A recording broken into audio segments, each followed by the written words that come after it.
can't believe it. It's bloody pouring rain here.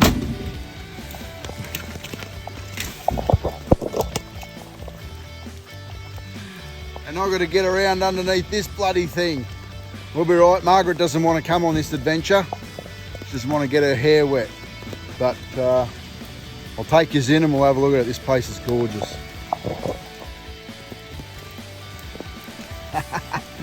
I feel like I'm in Hawaii with me Hawaiian umbrella. 700 metres, that'll take me under 10 minutes to get there.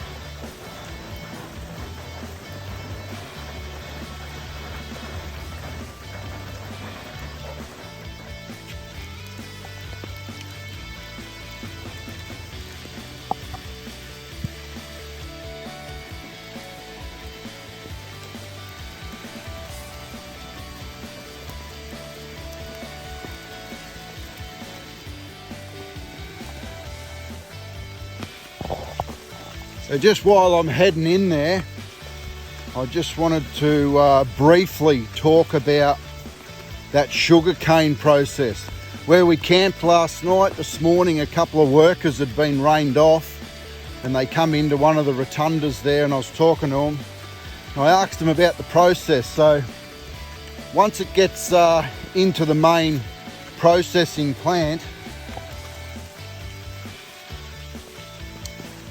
what they do is it goes through a series of rollers.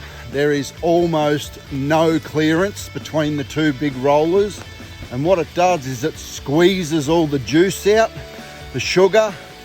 They basically filter it, clean it, dry it, and then it all crystallizes. It, you know, they dry it out, it all turns to crystals, and then gets broken up and sourced into bags. And he said it goes down to the local wharf, goes on ships.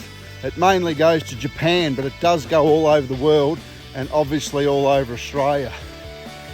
But the sugarcane industry up here is massive. You would have seen that on the drone. There's just endless and endless acres of sugarcane, and there's, I wouldn't say endless amount of bananas, but there is billions and billions of bananas. They're just everywhere, not as big as the sugarcane, but obviously the climate up here is perfect for both. So anyway, let's go in and suss out Josefine Falls. I'm looking forward to it. I had a look at it on the internet. It looks absolutely beautiful.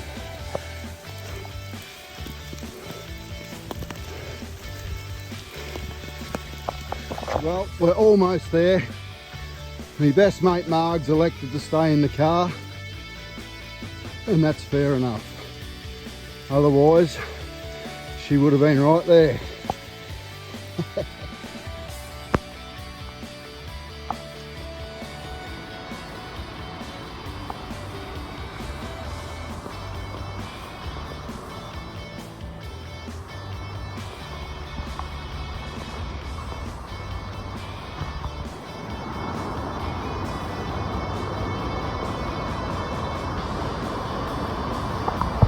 This is going to be a wow factor. I can see it, I can feel it already. The water coming over the rocks is like thunder. You know, there's plenty of power there when it sounds like this.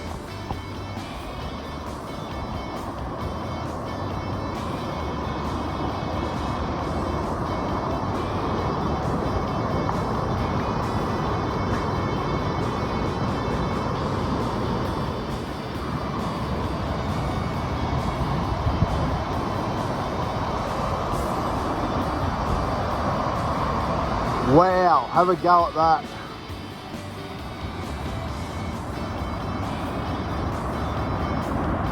Three big cheers. That's got to be one of the most beautiful things I've ever seen. Other than Margaret.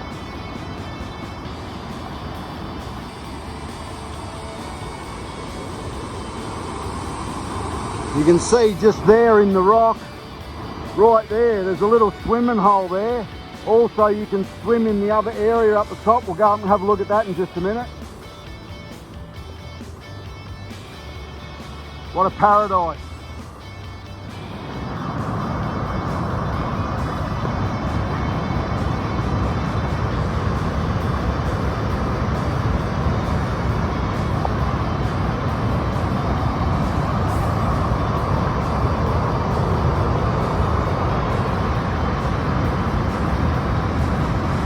Sounds more like me.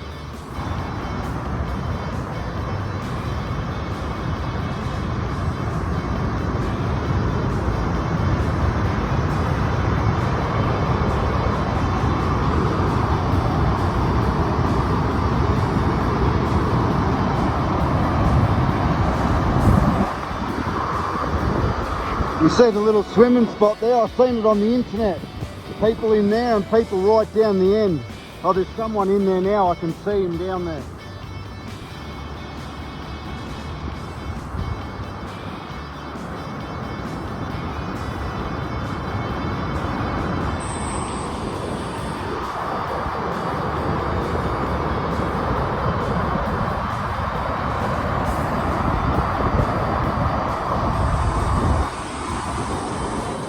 Unfortunately, that's as far up as I can go. You're definitely not allowed to go any further. The warnings are all at the start and on the sign. So that's it. I'm going to go down where those swimmers are and check it out. I'm in the mood for a dip. I just might have found the right spot to go for a swim, I think. This will do it.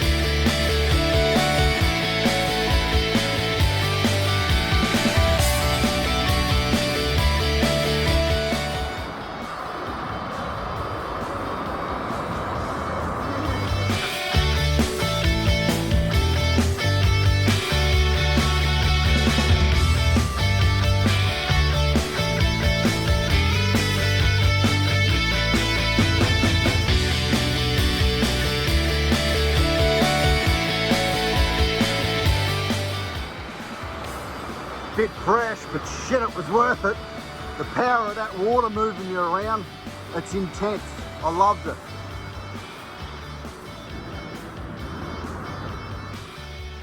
So just before I went in there, Margaret was looking on the internet. They pulled 17 bodies out of there last year. But yeah, it was a little bit wild. I had to do it. I've got a fairly good idea what I'm doing, so.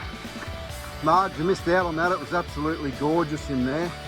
But you'll see it on here, I'm sure. But it's just something I had to do. Anyway, sorry, Mum. I'm all good. Back to the adventures. Hope you're well, love, and I miss you heaps. I'll see you for Christmas Eve. Don't worry about that. I miss you dearly.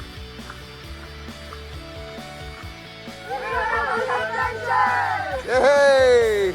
We had no luck getting their car going, but we had a go. Good luck on your adventure, guys.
Well, one of the best things about being on the road is you're constantly seeing new things. You're constantly seeing things that you've never ever seen before.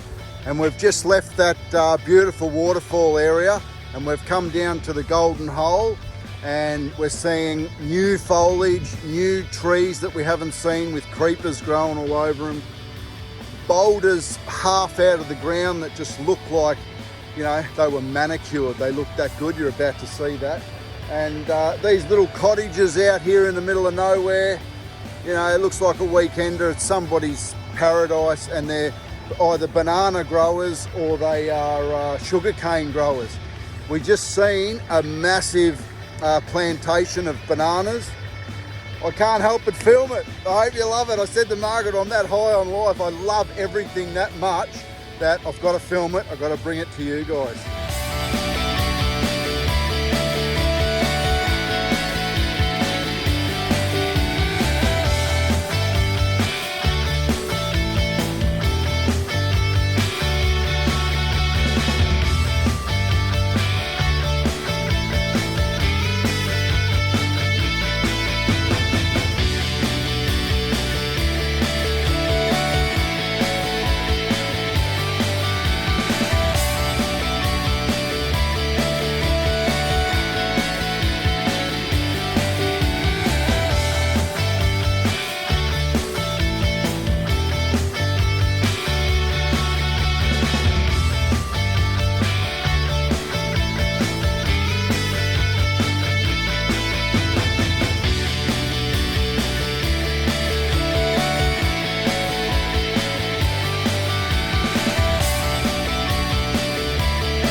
So we just met Richard, who owned that farm down there, and we done a bit of aerial footage for him. He was very, very happy, so he can see his efforts after 5 or 7 years.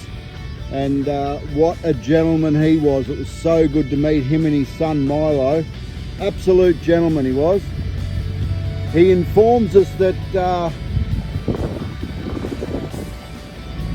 I mentioned yesterday in one of the videos about the bags on the bananas.